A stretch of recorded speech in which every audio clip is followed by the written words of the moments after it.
गल करते हैं हुण बीजेपी आगू श्वेत मलिक दी, जिन्हां दे वल्लों अकाली दल ते निशाना साधिया गया है। श्वेत मलिक ने कहा कि अकाली दल ने अपने स्वार्थ दे लई गठजोड़ तोड़िया है। श्वेत मलिक ने अकाली दल ते निशाना साधिया, कहा कि अकाली दल ਜਿਹੜੀਆਂ ਗੱਲਾਂ ਕਰ ਰਿਹਾ ਹੈ ਕਿ ਉਹਨਾਂ ਦੀ ਸੁਣਵਾਈ ਨਹੀਂ ਸੀ, ਤਾਂ ਦੱਸ ਦੇਵਾਂ ਕਿ ਸਭ ਤੋਂ ਵੱਧ ਐਨਡੀਏ ਦੇ ਵਿੱਚ ਜੇਕਰ ਕਿਸੇ ਭਾਈਵਾਲ ਦੀ ਸੁਣਵਾਈ ਸੀ ਤਾਂ ਉਹ ਅਕਾਲੀ ਦਲ ਦੀ ਹੀ ਸੀ।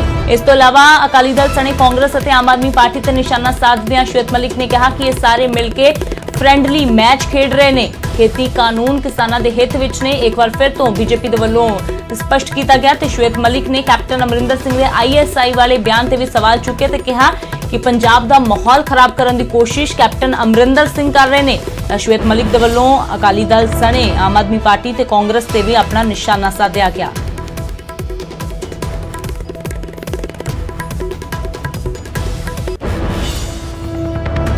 राज सभा सांसद श्वेत मलिक ने, मलिक साहब की ऐसा इस कानून दे विच है कि एक तुहाडा जिहड़ा पुराना गठजोड़ है वो भी टुट चुका है और पंजाब की जिहड़ी मौजूदा सरकार है वो भी धरने देने नूं तैयार है कि असीं किसानां दे नाल खड़े हैं। भारतीय जनता पार्टी और श्रोमणी अकाली दल का बड़ा पवित्र खून मास के रिश्ते वाला एक जिन्हों सेक्रेड अलायंस कहा जा सकता है वो सी, और हमेशा ही भारतीय जनता पार्टी ने श्रोमणी अकाली दल को बहुत सम्मान दिता। सरदार प्रकाश सिंह जी बादल सब तो सम्माननीय नेता एनडीए के सीगे। मैनू समझ नहीं आई कि ये राजनीतिक मौका प्रस्ती की थी। जो ऑर्डीनेंस ये कैबिनेट आए उदों बीबी हरसिमरत कौर बादल जी वो भैन जी उत्थे बैठे सी एज मिनिस्टर, उदों अस्तीफा क्यों नहीं दिता। उस तो बाद 2 महीने इसका समर्थन करते रहे, उदों अस्तीफा क्यों नहीं दिता। तो ओवरनाइट ही टर्न करने यू टर्न ले लिया। इतों लगता है कि राजनीतिक मौका प्रस्ती। एक जिहड़ी पंजाब दे विच मौजूदा सरकार का भी मेरा सवाल सी कि पहली बार होया कि एक सरकार एक जिहड़ा प्रोटेस्ट है उहदे विच शामिल हो रही है और समर्थन कर रही है। ऐसा है कि सरकार नूं तो पहले मैं पूछांगा कि वो अपना जिहड़ा एक बगला मुखी करैक्टर है उन्होंने कि जिहड़ा वो बगले की तरह अपना रूप बदलती है कि पहले मैनू ये दसे कि जिहड़ा 80,000 करोड़ रुपए का किसानों का कर्जा माफ करने का वादा किया सी कैप्टन साहब, वो कदों पूरा कर रहे हो? तुसीं किसानों की तैशी कदों रहे हो? कांग्रेस ने हमेशा किसानों को वोट बैंक समझ के यूज किया। वही कारण है कि किसाना कांग्रेस राज सब तो वध किसानों की आत्महत्या हुई है। पर सुखबीर बादल जदों पहला अस्तीफा दिता जाता उस तो बाद जो अलायंस तोड़न का ऐलान किया जाता तो एक शब्द जिहड़ा कहा जाता कि साडी पिठ दे विच छुरा मारन का काम किया बीजेपी ने। उस बयान नूं तुसीं किदां देखदे हो कि इन्ना पुराना अलायंस उस तो बाद इन्नी तिक्की जिहड़ी शब्दावली वरती जा रही है किन्नी जायज़ समझदे? मैं ये पूछना चाहना कि सुखबीर बादल जी ने जिस दिन कैबिनेट ऑर्डीनेंस पास होए सी उस दिन अस्तीफा क्यों नहीं दिता? 2 महीने उसका समर्थन करते रहे क्योंकि है ही ठीक, ये बिल ही ठीक ने। किसानों के सुनहरे भविख का दरवाजा खोलने वाले बिल ने। किसान 73 साल तो बाद आज़ाद होया। हर व्यक्ति हर ट्रेड के विच आज़ादी है। तुसीं महाराष्ट्र ही बेचो, तुसीं जाके बंगाल ही बेचो, उत्तर प्रदेश ही बेचो, किसान को केवल पाबंदी थी। आज किसान भी आज़ाद हो गया और नाल ही इन्होंने जो 2 झूठे प्रचार किए थे विरोधी पार्टियां ने वो भी सरकार ने क्लीयर करता है कि मिनिमम सपोर्ट प्राइस रहेगी और मिनिमम सपोर्ट प्राइस खत्म नहीं होएगी और मंडी व्यवस्था भी उस तरह चलती रहेगी। ਜਿਹੜੇ किसान इस ਵੇਲੇ ਧਰਨਿਆਂ ਤੇ ਨੇ ਉਹਨਾਂ ਦੇ ਨਾਲ ਜਦੋਂ ਅਸੀਂ ਗੱਲਬਾਤ ਕਰਦੇ ਹਾਂ ਤਾਂ ਉਹ ਇਹ ਗੱਲ ਕਹਿੰਦੇ ਨੇ ਕਿ ਜਿਹੜੀਆਂ ਪੰਜਾਬ ਦੀਆਂ ਸਿਆਸੀ ਪਾਰਟੀਆਂ ਨੇ ਉਹ ਇਹਨਾਂ ਧਰਨਿਆਂ ਦੇ ਵਿੱਚੋਂ 2022 ਦੀ ਤਸਵੀਰ ਤਰਾਸ਼ ਰਹੀਆਂ ਨੇ। ਤੇ ਤੁਹਾਨੂੰ ਲੱਗਦਾ ਕਿ ਬੀਜੇਪੀ ਨੂੰ ਇਸ ਚੀਜ਼ ਦਾ ਕੋਈ ਲਾਭ ਜਾਂ ਹਾਨੀ ਹੋ ਸਕਦੀ 2022? मैं खुद कहना कि किसानों की समर्थक नहीं है। ये अकाली दल, कांग्रेस और आम आदमी पार्टी 2022 इलैक्शन के लिए किसानों को एक हथियार बना के चला रहे हैं। अकाली दल ये भी दावा करता कि वो किसानों की पार्टी है, किसान हितैषी है और बीजेपी ਨੂੰ ਇੱਕ ਸ਼ਹਿਰੀ ਪਾਰਟੀ ਵਜੋਂ ਦੇਖਿਆ ਜਾਂਦਾ ਹੁਣ तक। तो 2022 ਦੇ ਵਿੱਚ ਤੁਹਾਨੂੰ ਲੱਗਦਾ ਕਿ ਤੁਸੀਂ ਸਮਰੱਥ ਹੋ ਇਲੈਕਸ਼ਨ ਲੜਨ ਦੇ ਲਈ और ਕੀ बीजेपी ਵੱਖਰੇ इलैक्शन लड़ेगी? बीजेपी 2 MPs तो 400 MPs तक पहुंचने वाली पार्टी है। सो मेहनत करके पंजाब का कार्यकर्ता जो होर स्टेट जो है इतने भी वो सामने आएगा और भारतीय जनता पार्टी सब तो वड्डी पार्टी बन के उभरे। कैमरामैन हनीश कुमार दे नाल राजीव शर्मा, न्यूज़ 18 अमृतसर। उधर खेती कानूनों ਨੂੰ ਲੈ ਕੇ बीजेपी लगातार ये गल कह रही है कि ये कानून किसानों के हक दे विच ने। इस ਲਈ बीजेपी दे वल्लों किसान मोर्चा जो संघर्ष है बीजेपी का उसने भी कमान संभाल ली है। हुण 1 अक्तूबर तो लैके 10 अक्तूबर तक एक प्रोग्राम जो चलाया जा रहा है किसानों के लिए जन जागरण मुहिम इसनूं नाम दिता गया है, जिसकी शुरुआत होगी 1 अक्तूबर तो 10 अक्तूबर तक यह अभियान चलाया जाएगा।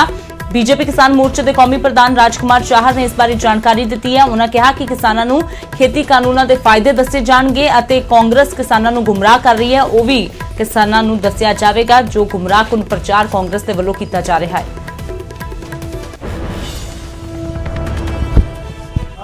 दिशा को सकारात्मक रूप से बदलने वाला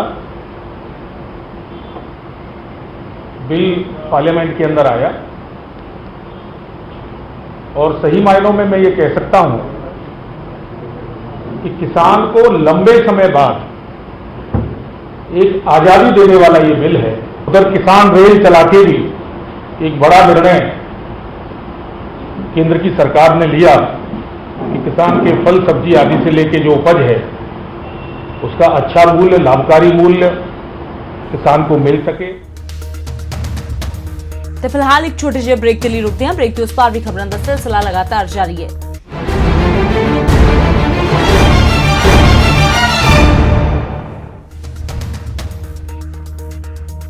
ब्रेक तो बाद एक बार फिर थोड़ा स्वागत है। खेती कानूनों के खिलाफ किसानों का अंदोलन लगातार जारी है। फिरोजपुर दे विच किसान रेलवे लाइनों ते डटे हुए ने, दिन रात किसान इत्थे बैठे हुए ने ते कहा जा रहा है कि जदों तक ये खेती कानून वापस नहीं लए जाते ये संघर्ष इसे तरह जारी रहेगा। किसानों ने कहा कि कानून वापस ना होए तो होर तिखा प्रदर्शन करांगे ते किसानों के वल्लों केंद्र नूं चेतावनी भी दी जा रही है। लगातार फिरोजपुर च रेलवे लाइनों ते किसान डटे हुए ने ते किसानों का रेल रोको अंदोलन लगातार जारी है। किसानों ने कहा कि यह बिल असीं अपनियां जमीनां ते लागू नहीं होण देवांगे। ਸਹਿਣ ਹੋ ਕੇ ਕਾਨੂੰਨ ਜਿਹੜੇ ਆ ਬਣਾਉਣ ਦੀ ਤਜਵੀਜ਼ ਚੱਲ ਗਈ ਆ। ਅਸੀਂ ਇੱਥੇ ਕਹਿਣਾ ਚਾਹੁੰਦੇ ਆ ਕਿ ਕਾਗਜ਼ਾਂ 'ਚ ਜ਼ਰੂਰ ਸਾਈਨ ਹੋ ਗਏ, ਕਾਗਜ਼ੀ ਕਾਰਵਾਈ ਪੂਰੀ ਹੋ ਗਈ ਆ, ਆਪਣਾ ਪਾਸ ਕਰ ਲਿਆ, ਕਾਨੂੰਨ ਬਣਾਉਣ ਦਾ ਰਸਤਾ ਉਹਨਾਂ ਸਾਫ਼ ਕਰ ਲਿਆ, ਪਰ ਅਸੀਂ ਇਹਨਾਂ ਕਾਨੂੰਨਾਂ ਨੂੰ ਜਿਹੜਾ ਵਾ ਧਰਤੀ ਦੇ ਉੱਤੇ ਜਿਹੜਾ ਸਾਡੀ ਜ਼ਮੀਨਾਂ ਦੇ ਉੱਤੇ ਲਾਗੂ ਕਰਨ ਆਉਣਾ ਵਾ, ਸਾਡੀ ਜ਼ਮੀਨਾਂ ਦੇ ਉੱਤੇ ਇਹਨਾਂ ਨੇ ਉਸ ਕਾਨੂੰਨ ਨੂੰ ਲੈ ਕੇ ਆਉਣਾ। ਕਿਸੇ ਹਾਲਤ ਦੇ ਵਿੱਚ ਉਹ ਸਾਡੀ ਜ਼ਮੀਨ ਦੇ ਉੱਤੇ ਨਹੀਂ ਆ ਸਕਦੇ, ਨਾ ਇਹ ਕਾਨੂੰਨ ਜਿਹੜੇ ਆ ਲਾਗੂ ਹੋਣ ਦੇਵਾਂਗੇ। ਤੇ ਲੌਕਡਾਊਨ ਦੇ ਕਾਰਨ ਪਿਛਲੇ ਕਾਫੀ ਸਮੇਂ ਤੋਂ ਭਾਰਤ ਵਿੱਚ ਫਸੇ 415 ਪਾਕਿਸਤਾਨੀ ਨਾਗਰਿਕਾਂ ਦੀ ਅੱਜ ਆਪਣੇ ਵਤਨ ਵਾਪਸੀ ਹੋ ਗਈ ਹੈ। ਅਟਾਰੀ ਵਾਗਾ ਸਰਹੱਦ ਦੇ ਰਾਹੀਂ ਇਹਨਾਂ ਦੀ ਵਤਨ ਵਾਪਸੀ ਹੋਈ ਹੈ। ਦੱਸ ਦਈਏ ਕਿ ਲੌਕਡਾਊਨ ਦੇ ਕਾਰਨ ਪਿਛਲੇ ਕਾਫੀ ਸਮੇਂ ਤੋਂ ਇਹ ਭਾਰਤ ਵਿੱਚ ਫਸੇ ਹੋਏ ਸੀ। ਇਹਨਾਂ 415 ਪਾਕਿਸਤਾਨੀ ਨਾਗਰਿਕਾਂ ਦੇ ਵਿੱਚ 315 ਕਸ਼ਮੀਰੀ ਸਟੂਡੈਂਟ ਵੀ ਸ਼ਾਮਿਲ ਨੇ। ਅਟਾਰੀ ਵਾਗਾ ਸਰਹੱਦ ਰਾਹੀਂ ਇਹਨਾਂ ਦੀ ਵਾਪਸੀ ਦੇ ਇੰਤਜ਼ਾਮ ਕੀਤੇ ਗਏ ਤੇ ਮੁਲਕ ਵਾਪਸ ਪਰਤਣ ਦੀ ਖੁਸ਼ੀ ਇਹਨਾਂ ਦੇ ਚਿਹਰਿਆਂ ਤੇ ਸਾਫ਼ ਨਜ਼ਰ ਆ ਰਹੀ ਸੀ। इधर तो मेरी सिस्टर लॉ है और रिलेटिव थे। मैं यहाँ की कैंसर का इलाज कराने ट्रीटमेंट कराने आई थी तो फंस गए लॉकडाउन में। अब जा रहे हैं अपने घर 9 महीने के बाद। हमको 16 महीने हुए थे। अब हम इसलिए आए थे, हमारा बेबी नहीं हो रहा था, वहाँ बहुत ट्रीटमेंट करवाए थे। अभी हम भगवान की कृपा से हमारा यहाँ बेबी हो गया, हम यहाँ से खुशियाँ लेकर जा रहे हैं।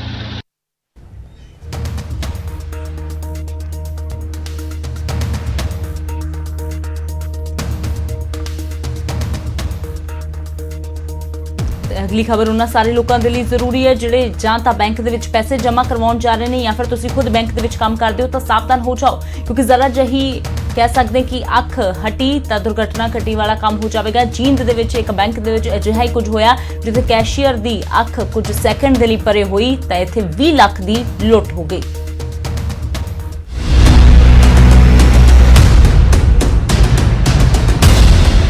सिर्फ 36 सेकंड, जी हाँ सिर्फ 36 सेकंड ਅਤੇ 20 ਲੱਖ ਤੇ ਹੱਥ ਸਾਫ਼ ਕਰ ਦਿੱਤਾ। ਉਮਰ ਮਹਿਜ਼ 11 ਸਾਲ, ਛੋਟੀ ਜੀ ਉਮਰ ਦੇ ਵਿੱਚ ਵੱਡਾ ਗੋਲਮਾਲ। ਯਕੀਨ ਕਰਨਾ ਮੁਸ਼ਕਿਲ ਹੈ ਪਰ ਇਹ ਸੱਚ ਹੈ। ਇੰਨੀ ਛੋਟੀ ਉਮਰ ਪਰ ਅੰਦਾਜ਼ ਬੇहद ਸ਼ਾਤਰਾਨਾ ਹੈ। ਤਸਵੀਰਾਂ ਜੀਂਦ ਦੇ ਪੰਜਾਬ ਨੈਸ਼ਨਲ ਬੈਂਕ ਦੀਆਂ ਨੇ, ਜਿੱਥੇ 11 ਸਾਲ ਦਾ ਇਹ ਬੱਚਾ ਬੜੇ ਹੀ ਸ਼ਾਤਰਾਨਾ ਅੰਦਾਜ਼ ਦੇ ਵਿੱਚ 20 ਲੱਖ ਰੁਪਏ ਲੈ ਕੇ ਫਰਾਰ ਹੋ ਜਾਂਦਾ ਹੈ। ਚਿਹਰੇ ਤੇ ਮਾਸਕ ਹੈ ਅਤੇ ਉਮਰ ਇੰਨੀ ਛੋਟੀ ਕਿ ਕਿਸੇ ਨੂੰ ਸ਼ੱਕ ਕਰਨ ਦੀ ਕੋਈ ਗੁੰਜਾਇਸ਼ ਤੱਕ ਨਹੀਂ ਹੈ। ਕੋਈ ਸੋਚ ਵੀ ਨਹੀਂ ਸਕਦਾ ਕਿ ਇਸ ਬੱਚੇ ਦੇ ਦਿਮਾਗ ਦੇ ਵਿੱਚ ਕੀ ਚੱਲ ਰਿਹਾ ਹੋਵੇਗਾ। कैशियर ने दरवाज़ा लॉक नहीं किया, दरवाज़ा खुला छोड़ दिया उसने, लॉक नहीं था। तो वो छोटा लड़का अपने कैरी बैग है उसमें पैसे डाल करके ले जाता हुआ दिखाई दे रहा है, उसके साथ एक यंग एज है ना निकलता हुआ दिखाई दे रहा है। तो शिकायत के आधार पर हमने मामला दर्ज कर लिया है और टीम गठित कर दी गई है। तो इस पर कार्रवाई की जा रही है, जांच की जा रही है, इन्वेस्टिगेशन किया जा रहा है। ਦਰਅਸਲ ਬੈਂਕ ਦੇ ਕੈਸ਼ੀਅਰ ਨੇ ਕੈਬਿਨ ਦੇ ਵਿੱਚ ਪੈਸੇ ਰੱਖੇ ਸਨ ਅਤੇ ਕੁਝ ਦੇਰ ਦੇ ਲਈ ਕੈਸ਼ੀਅਰ ਨਾਲ ਦੇ ਕੈਬਿਨ ਦੇ ਵਿੱਚ ਚਲਾ ਗਿਆ।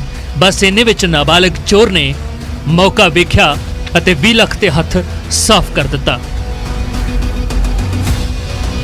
ਉਸਨੇ ਕਿਸੇ ਪੇਸ਼ੇਵਰ ਚੋਰ ਦੀ ਤਰ੍ਹਾਂ ਹੱਥ ਦੀ ਸਫਾਈ ਦਿਖਾਈ। ਮਾਮਲੇ ਦਾ ਖੁਲਾਸਾ ਉਸ ਵਕਤ ਹੋਇਆ ਜਦੋਂ ਸ਼ਾਮ ਨੂੰ ਬੈਂਕ ਦੇ ਵਿੱਚ ਜਮ੍ਹਾਂ ਰਾਸ਼ੀ ਦਾ ਮਲਾਨ ਕੀਤਾ ਗਿਆ ਤਾਂ 20 ਲੱਖ ਰੁਪਏ ਘੱਟ ਪਾਏ ਗਏ। ਸੀਸੀਟੀਵੀ ਦੀ ਜਾਂਚ ਕੀਤੀ ਗਈ ਤਾਂ ਪੂਰੇ ਮਾਮਲੇ ਦਾ ਖੁਲਾਸਾ ਹੋ ਗਿਆ। ਫਿਲਹਾਲ ਪੁਲਿਸ ਨੇ ਮਾਮਲਾ ਦਰਜ ਕਰਕੇ ਸੀਸੀਟੀਵੀ ਦੇ ਆਧਾਰ ਤੇ ਜਾਂਚ ਸ਼ੁਰੂ ਕਰ ਦਿੱਤੀ ਹੈ, ਪਰ ਇਸ ਉਮਰ ਦੇ ਵਿੱਚ ਇੰਨਾ ਵੱਡਾ ਅਪਰਾਧ ਸੋਚਣ ਦੇ ਲਈ ਮਜਬੂਰ ਕਰਦਾ ਹੈ। ਜਿੰਨ ਤੋਂ ਵਿਜੇਂਦਰ ਕੁਮਾਰ, ਨਿਊਜ਼ 18। ਤੇ ਅਗਲੀ ਖਬਰ ਦਾ ਰੁਖ ਕਰਦੇ ਹਾਂ। ਕੋਵਿਡ-19 ਨੇ ਭਾਰਤ ਦੇ ਵਿੱਚ ਕਾਫੀ ਕੁਝ ਪ੍ਰਭਾਵਿਤ ਕੀਤਾ ਹੈ। ਆਮ ਲੋਕਾਂ ਦੇ ਨਾਲ ਰੁਜ਼ਗਾਰ ਵੱਡੀ ਹੱਦ ਤੱਕ ਪ੍ਰਭਾਵਿਤ ਹੋਏ ਨੇ ਤੇ ਇਸ ਦੌਰਾਨ ਮਕੈਨਿਕਾਂ ਦਾ ਕੰਮ ਵੀ ਕਾਫੀ ਹੱਦ ਤੱਕ ਪ੍ਰਭਾਵਿਤ ਹੋਇਆ। ਤੇ ਹੁਣ ਜਿਵੇਂ ਜਿਵੇਂ ਹੌਲੀ-ਹੌਲੀ ਜ਼ਿੰਦਗੀ ਪਟੜੀ ਤੇ ਪਰਤ ਰਹੀ ਹੈ, ਉਸੇ ਤਰ੍ਹਾਂ ਮਕੈਨਿਕ ਵੀ ਆਪਣੇ ਕੰਮ ਤੇ ਵਾਪਸ ਆਉਣਾ ਸ਼ੁਰੂ ਹੋਏ ਨੇ। ਪਰ ਲਾਕਡਾਊਨ ਖੁੱਲਣ ਤੋਂ ਬਾਅਦ ਇਹਨਾਂ ਨੂੰ ਕਈ ਤਰ੍ਹਾਂ ਦੀਆਂ ਮੁਸ਼ਕਲਾਂ ਆ ਰਹੀਆਂ ਨੇ, ਜਿਸ ਨਾਲ ਉਹ ਆਪਣੇ ਭਵਿੱਖ ਨੂੰ ਸੁਰੱਖਿਅਤ ਕਰ ਸਕਣ। ਇਸ ਲਈ ਉਹਨਾਂ ਨੂੰ ਸਹਾਰੇ ਦੀ ਜ਼ਰੂਰਤ ਹੈ। ਇਸੇ ਨੂੰ ਧਿਆਨ 'ਚ ਰੱਖਦੇ ਹੋਏ ਕੈਸਟਰੋਲ ਐਕਟਿਵ ਨੇ ਨੈਟਵਰਕ 18 ਦੇ ਨਾਲ ਮਿਲ ਕੇ ਪ੍ਰੋਟੈਕਟ ਇੰਡੀਆਸ ਇੰਜਨ ਨਾਮ ਦੀ ਪਹਿਲ ਦੀ ਸ਼ੁਰੂਆਤ ਕੀਤੀ ਹੈ। ਇਸ ਕੈਂਪੇਨ ਨੂੰ ਆਪਣਾ ਭਰਪੂਰ ਸਮਰਥਨ ਦੇਣ ਦੇ ਲਈ ਮਿਸਡ ਕਾਲ ਦਿਓ ਇਸ ਨੰਬਰ ਤੇ। ਨੰਬਰ ਹੈ 7574002002 ਜਾਂ ਤੁਸੀਂ ਲੌਗਇਨ ਕਰ ਸਕਦੇ ਹੋ www.protectindiasengine.com। ਆਉਣ ਵਾਲੇ ਦਿਨਾਂ 'ਚ ਤੁਹਾਡਾ ਇਹ ਸੰਕਲਪ ਬਹੁਤ ਮਦਦਗਾਰ ਸਾਬਿਤ ਹੋਵੇਗਾ ਤੇ ਯਕੀਨੀ ਬਣਾਉਣ 'ਚ ਸਾਡੀ ਜ਼ਿੰਦਗੀ ਬਿਨਾਂ ਰੁਕੇ ਅੱਗੇ ਵਧਦੀ ਰਹੇਗੀ।